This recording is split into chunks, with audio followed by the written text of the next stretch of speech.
Okay, seventh graders, we're on our last challenge. So if you made it through the last video and you're ready to go even further, let's go ahead. I'm going to challenge you even more.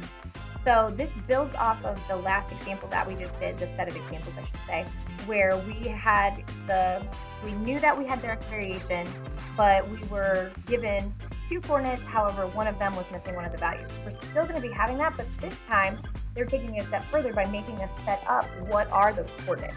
So I'm going to go through and start 22 with you, but I'm going to have you try 23, 24, and 25 on your own if you're up to it. So let's get started.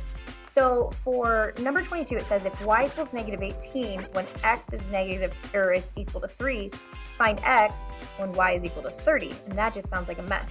So the first piece of knowledge that I need you guys to remember is that any coordinate when we write it formally is going to be an x comma y.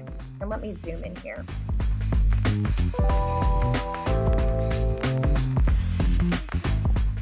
Okay, so any value is going to be in x comma y. I'm just going to put here.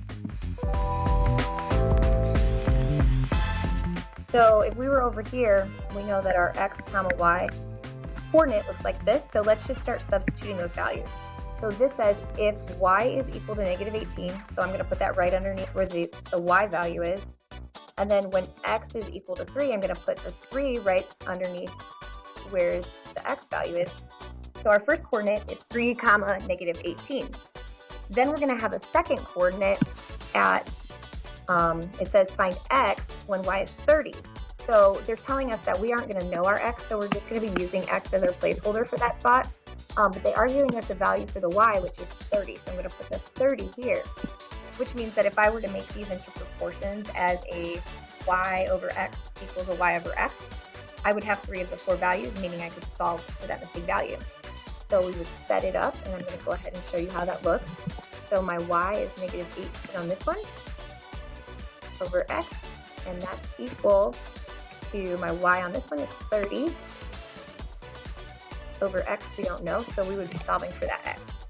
This is all the further I'm going to take you on this problem because from here you would cross multiply, which we've had lots of practice with, and then you just have to isolate that variable. But I think you are definitely capable of solving some of these, so good luck and don't give up.